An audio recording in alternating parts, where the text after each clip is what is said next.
चंद्रगुप्त मौर्य का संपूर्ण जीवन वृत्त भाग 1। भारतीय इतिहास के पन्नों में चंद्रगुप्त मौर्य का नाम एक ऐसे महानायक के रूप में दर्ज है जिसने अपनी अद्वितीय वीरता, अटूट संकल्प और अद्भुत कूटनीति के बल पर एक नए युग का सूत्रपात किया। ईसा पूर्व चौथी शताब्दी में जब संपूर्ण भारतवर्ष राजनीतिक अस्थिरता, आंतरिक कलह और विदेशी आक्रमणों के संकट से जूझ रहा था, तब चंद्रगुप्त मौर्य ने एक विशाल साम्राज्य की नींव रखी। उनका जीवन केवल एक राजा की विजय गाथा नहीं है, बल्कि ये एक साधारण बालक के चक्रवर्ती सम्राट बनने की वह महान यात्रा है जिसने भारत की भौगोलिक और सांस्कृतिक सीमाओं को हमेशा के लिए बदल दिया। प्राचीन काल में भारत छोटे छोटे जनपदों और गणराज्यों में बटा हुआ था। इन राज्यों में आपसी सामंजस्य का सर्वथा अभाव था, जिसके कारण देश की सीमाएं असुरक्षित थीं। ऐसे कठिन समय में चंद्रगुप्त मौर्य का उदय हुआ। उन्होंने अपनी दूरदर्शिता और पराक्रम से न केवल आंतरिक कूटनीति को सुधारा, बल्कि विदेशी आक्रमणकारियों को भी देश की सीमाओं से बाहर खदेड़ दिया। उनका शासनकाल भारतीय इतिहास का वो स्वर्णिम काल माना जाता है जहां से एक सुसंगठित और केंद्रीकृत शासन व्यवस्था की शुरुआत हुई। उत्पत्ति और प्रारंभिक जीवन का संघर्ष। चंद्रगुप्त मौर्य के प्रारंभिक जीवन और उनके वंश को लेकर इतिहासकारों, विद्वानों और प्राचीन ग्रंथों में बहुत अधिक मतभिन्नता पाई जाती है। उनके मूल को जानने के लिए मुख्य रूप से बौद्ध, जैन और ब्राह्मण साहित्यों का सहारा लिया जाता है, जिनमें अलग अलग कथाएं और दृष्टिकोण प्रस्तुत किए गए हैं। बौद्ध ग्रंथों जैसे महावंश और दिव्यावदान में चंद्रगुप्त मौर्य को स्पष्ट रूप से एक क्षत्रिय वंश का बताया गया है। इन विवरणों के अनुसार वे पिप्पलीवन के मोरी नामक क्षत्रिय कुल से संबंध रखते थे। इस वंश के राजाओं का एक समय बड़ा नाम था, परंतु समय के थपेड़ों और आपसी युद्धों के कारण ये परिवार संकट में आ गया। चंद्रगुप्त के पिता एक युद्ध में वीरगति को प्राप्त हो गए थे, जिसके कारण उनकी माता को अपने गर्भ की रक्षा के लिए पाटलिपुत्र शरण लेनी पड़ी थी। यहीं पर चंद्रगुप्त का जन्म हुआ और अत्यंत कठिन परिस्थितियों में उनका बचपन बीता। इसके विपरीत जैन परंपराएं भी चंद्रगुप्त को उच्च कुल का ही मानती हैं। जैन ग्रंथों के अनुसार वे उस गांव के मुखिया के पौत्र थे जहां मोरों का पालन पोषण किया जाता था, इसलिए उन्हें मयूर पोषकों के कुल से जोड़कर देखा जाता है और इसी कारण उनका नाम मौर्य पड़ा। दूसरी ओर पुराणों और मुद्रा राक्षस जैसे संस्कृत नाटकों में एक अलग दृष्टिकोण मिलता है।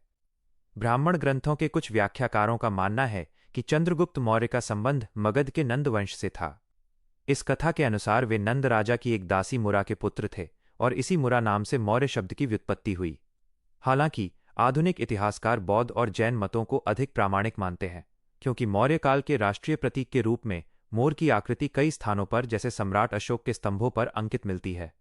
वंश का विवाद चाहे जो भी हो, परंतु ये अकाट्य सत्य है कि चंद्रगुप्त का बचपन राजसी सुख सुविधाओं से कोसों दूर था। उन्होंने अपने शुरुआती दिन जंगलों, चरवाहों और साधारण ग्रामीणों के बीच बिताने पड़े थे। इसी अभाव और संघर्ष ने उनके भीतर विपरीत परिस्थितियों से लड़ने का साहस, शारीरिक सुदृढ़ता और मानसिक सजगता पैदा की, जो आगे चलकर उनके सम्राट बनने के मार्ग में सबसे बड़ी पूंजी साबित हुई। चाणक्य से मिलन और तक्षशिला का काल। चंद्रगुप्त मौर्य के जीवन की सबसे महत्वपूर्ण और युगांतकारी घटना उनका आचार्य चाणक्य से मिलना था। चाणक्य, जिन्हें कौटिल्य और विष्णुगुप्त के नाम से भी जाना जाता है, तक्षशिला विश्वविद्यालय के एक परम विद्वान, राजनीतिशास्त्री और अर्थशास्त्री थे। वे एक ऐसी राजनीतिक व्यवस्था का सपना देख रहे थे जो संपूर्ण भारत को एक सूत्र में बांध सके और उत्तर पश्चिम सीमा से होने वाले विदेशी आक्रमणों को रोक सके। कहा जाता है कि चाणक्य मगध के नंद सम्राट धनानंद के दरबार में गए थे, जहां उनके रंगरूप और स्पष्टवादिता के कारण उनका घोर अपमान किया गया था। इस अपमान से क्षुब्ध होकर चाणक्य ने अपनी शिखा खोल दी थी और प्रतिज्ञा ली थी कि जब तक वे इस क्रूर और अत्याचारी नंदवंश का समूल नाश नहीं कर देंगे, तब तक अपनी शिखा नहीं बांधेंगे। इस प्रतिज्ञा को पूरा करने के लिए उन्हें एक ऐसे योग्य, साहसी और कुशाग्र बुद्धि वाले युवक की तलाश थी जिसे वे एक आदर्श शासक के रूप में ढाल सकें।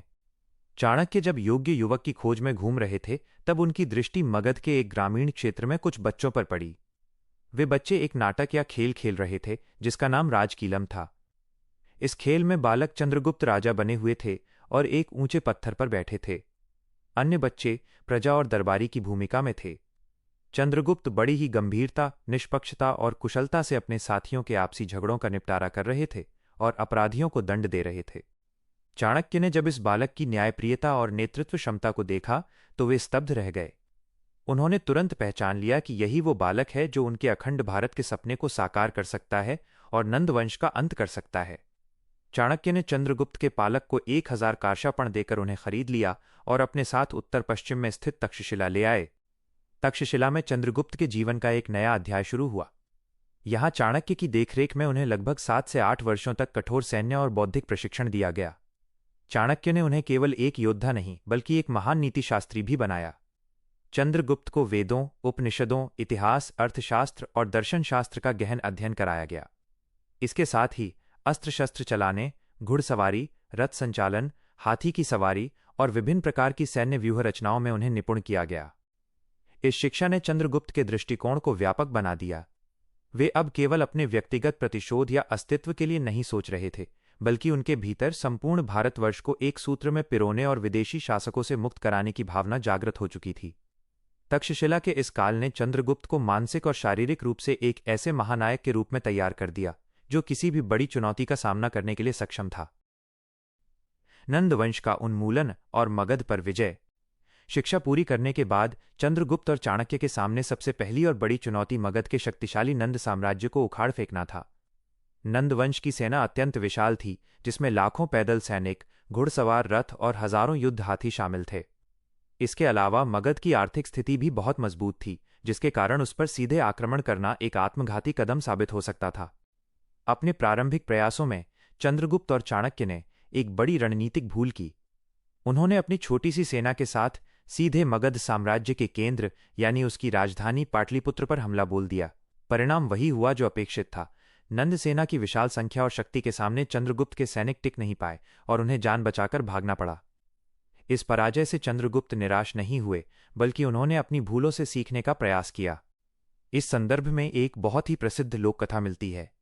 अपनी जान बचाकर भागते समय चंद्रगुप्त और चाणक्य एक झोपड़ी के पास से गुजर रहे थे। वहां एक माता अपने बच्चे को गर्म खीर खाने के लिए डांट रही थी। बच्चे ने अपनी उंगली सीधे गर्म खीर के बीच में डाल दी थी, जिससे उसका हाथ जल गया था। माता ने बच्चे से कहा कि तुम भी चंद्रगुप्त जैसी मूर्खता कर रहे हो। अगर गर्म खीर खानी है तो पहले किनारों से थोड़ी थोड़ी करके खाओ, सीधे बीच में हाथ डालोगे तो जलोगे ही। यह साधारण सी बात चंद्रगुप्त और चाणक्य के दिल में उतर गई। उन्हें समझ आ गया कि मगध जैसे शक्तिशाली साम्राज्य को परास्त करने के लिए पहले उसके सीमावर्ती प्रांतों को कमजोर करना होगा और फिर धीरे धीरे केंद्र की ओर बढ़ना होगा। इस नई रणनीति के तहत चंद्रगुप्त ने उत्तर पश्चिम भारत की ओर अपना रुख किया। उस समय सिकंदर की मृत्यु के बाद पंजाब और सिंध के क्षेत्रों में राजनीतिक अस्थिरता फैली हुई थी। वहां की जनता यूनानी क्षत्रपों के शासन से असंतुष्ट थी। चंद्रगुप्त ने इस स्थिति का भरपूर लाभ उठाया।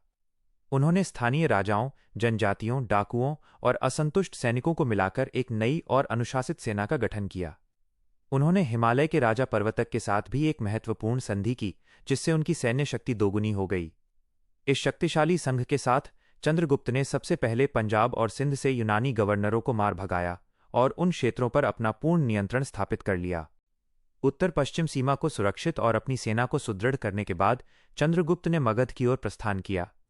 इस बार उन्होंने सीधे राजधानी पर हमला नहीं किया, बल्कि मगध के चारों ओर के राज्यों और गांवों को जीतते हुए पाटलिपुत्र की घेराबंदी की। धनानंद की प्रजा पहले ही राजा के अत्यधिक करों और क्रूर स्वभाव से त्रस्त थी, इसलिए उन्होंने चंद्रगुप्त का विरोध करने के बजाय उनका मौन समर्थन किया। पाटलिपुत्र के मैदान में दोनों सेनाओं के बीच एक अत्यंत भीषण और ऐतिहासिक युद्ध हुआ। चंद्रगुप्त की सेना ने चाणक्य की कूटनीति और अपनी सैन्य कुशलता के बल पर नंद सेना के छक्के छुड़ा दिए। इस युद्ध में अत्याचारी राजा धनानंद मारा गया। ईसा पूर्व 321 के आसपास चंद्रगुप्त मौर्य का पाटलिपुत्र में भव्य राज्याभिषेक हुआ और इस प्रकार भारत के इतिहास में मौर्य साम्राज्य की स्थापना हुई। यह विजय केवल एक सत्ता का परिवर्तन नहीं थी, बल्कि यह अत्याचारी शासन के अंत और लोक कल्याणकारी राज्य की शुरुआत थी। सेल्यूकस निकेटर के साथ ऐतिहासिक संघर्ष। मगध पर विजय प्राप्त करने के बाद भी चंद्रगुप्त मौर्य शांत नहीं बैठे। उनका लक्ष्य भारतवर्ष को पूरी तरह से बाहरी नियंत्रण से मुक्त करना और उसकी सीमाओं को सुरक्षित बनाना था। इसी क्रम में उनका सामना सिकंदर के सबसे योग्य और शक्तिशाली सेनापति सेल्यूकस निकेटर से हुआ, जो सिकंदर की मृत्यु के बाद उसके पूर्वी साम्राज्य का उत्तराधिकारी बना था। सेल्यूकस निकेटर का मानना था कि भारत के जिन क्षेत्रों को सिकंदर ने जीता था, उन पर उसका वैध अधिकार है। वो उन खोए हुए क्षेत्रों को वापस पाने और सिकंदर के अधूरे सपने को पूरा करने के लिए एक विशाल सीरियन सेना के साथ भारत की ओर बढ़ा। ईसा पूर्व 305 के आसपास वो सिंधु नदी के तट पर पहुंच गया। लेकिन इस बार भारत की स्थिति वो नहीं थी जो सिकंदर के समय थी। अब यहां छोटे छोटे बिखरे हुए राज्य नहीं थे, बल्कि एक शक्तिशाली और एकीकृत मौर्य साम्राज्य था, जिसका नेतृत्व चंद्रगुप्त मौर्य जैसा वीर कर रहा था। सिंधु नदी के मैदानों में दोनों विशाल सेनाओं का आमना सामना हुआ। यह युद्ध केवल दो राजाओं के बीच नहीं, बल्कि दो महान सैन्य संस्कृतियों के बीच की परीक्षा थी। एक तरफ यूनानी युद्ध कला की प्रसिद्ध व्यूह रचना थी, तो दूसरी तरफ मौर्य सेना की चतुर रणनीति और उनके विनाशकारी युद्ध हाथी थे। चंद्रगुप्त मौर्य ने अपनी सेना का नेतृत्व इतनी कुशलता से किया कि सेल्यूकस की सेना उनके चक्रव्यूह में फंस गई। भारतीय हाथियों ने यूनानी घुड़सवारों और पैदल सैनिकों को बुरी तरह कुचल दिया। सेल्यूकस निकेटर को जल्द ही अपनी भूल का एहसास हो गया। उसने देख लिया कि चंद्रगुप्त मौर्य को हराना असंभव है और युद्ध जारी रखने का अर्थ अपनी सेना का पूर्ण विनाश करना होगा। इसलिए उसने युद्ध बंद करने और चंद्रगुप्त के साथ संधि करने का प्रस्ताव रखा। यह संधि भारतीय इतिहास की सबसे महत्वपूर्ण और दूरगामी संधियों में से एक मानी जाती है, जिसने मौर्य साम्राज्य को अंतर्राष्ट्रीय स्तर पर एक सर्वोच्च शक्ति के रूप में स्थापित कर दिया। इस ऐतिहासिक संधि की शर्तें पूरी तरह से चंद्रगुप्त मौर्य के पक्ष में थीं। सेल्यूकस ने अपनी पराजय स्वीकार करते हुए मौर्य सम्राट को 4 अत्यंत महत्वपूर्ण और विशाल प्रांत सौंप दिए। इन प्रांतों में एरिया, आराकोसिया, जेड्रोसिया और पेरिपेमिसदाई शामिल थे। इस क्षेत्रीय विस्तार के परिणाम स्वरूप भारत की पश्चिमी और वैज्ञानिक सीमा प्राकृतिक रूप से हिंदुकुश पर्वतमाला तक पहुंच गई, जिससे भविष्य में होने वाले विदेशी आक्रमणों का रास्ता हमेशा के लिए बंद हो गया। इस संधि को स्थायी पारिवारिक संबंधों में बदलने के लिए सेल्यूकस निकेटर ने अपनी अत्यधिक सुंदर पुत्री हेलेना का विवाह चंद्रगुप्त मौर्य के साथ कर दिया। यह प्राचीन काल का एक बहुत बड़ा अंतर्राष्ट्रीय वैवाहिक संबंध था, जिसने दो महान साम्राज्यों के बीच की शत्रुता को हमेशा के लिए मित्रता में बदल दिया। इसके बदले में चंद्रगुप्त मौर्य ने अपनी महानता और उदारता का परिचय देते हुए सेल्यूकस को उपहार स्वरूप 500 कुशल युद्ध हाथी दिए। इन हाथियों ने बाद में पश्चिमी एशिया में हुए युद्धों में सेल्यूकस की बहुत सहायता की। इसके अतिरिक्त इस संधि के माध्यम से दोनों साम्राज्यों के बीच राजनयिक संबंधों की भी शुरुआत हुई। सेल्यूकस ने मैगस्थनीज नामक एक विद्वान को अपने राजदूत के रूप में पाटलिपुत्र के मौर्य दरबार में नियुक्त किया। मैगस्थनीज कई वर्षों तक भारत में रहा और उसने यहाँ की शासन व्यवस्था, समाज, संस्कृति और भूगोल का बहुत ही सूक्ष्मता से अध्ययन किया। उसने अपने अनुभवों को इंडिका नामक एक पुस्तक में संकलित किया। यद्यपि आज इंडिका अपने मूल रूप में उपलब्ध नहीं है, परंतु उसके उद्धरण बाद के यूनानी और रोमन इतिहासकारों के लेखों में मिलते हैं, जो मौर्य काल को समझने के लिए एक अमूल्य ऐतिहासिक दस्तावेज है। साम्राज्य की भौगोलिक सीमाएं।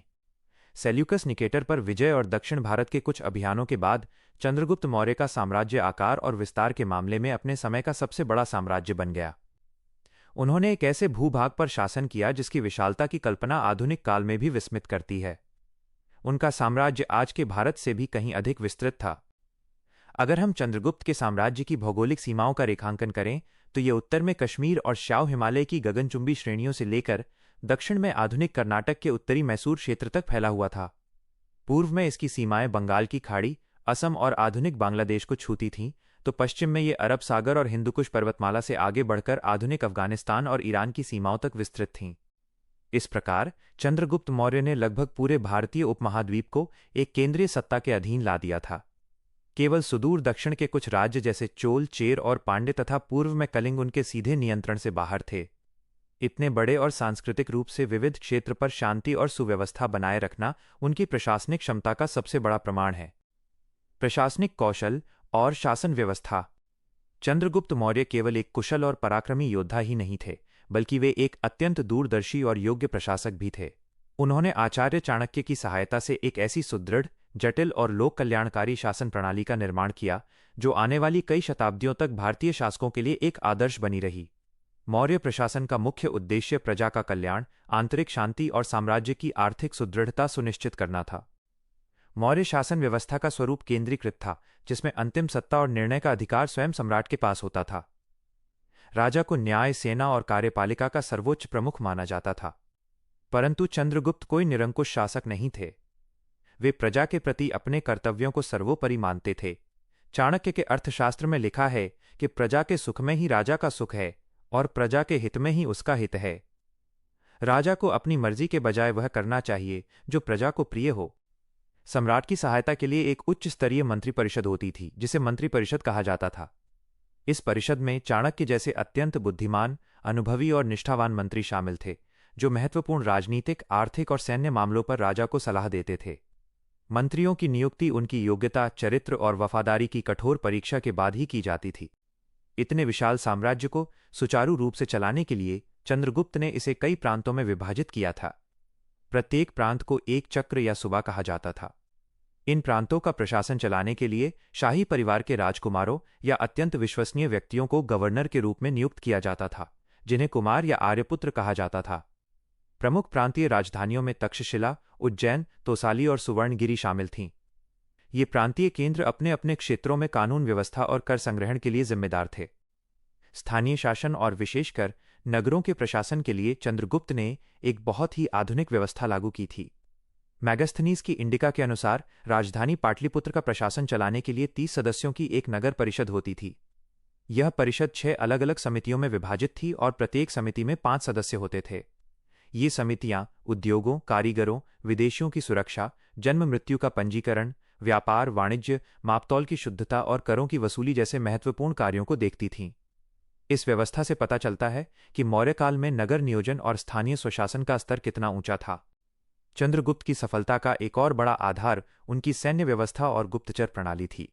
उनके पास एक स्थायी और विशाल सेना थी, जिसमें लगभग 6 लाख पैदल सैनिक, 30,000 घुड़सवार, 9,000 युद्ध हाथी और हजारों रथ शामिल थे।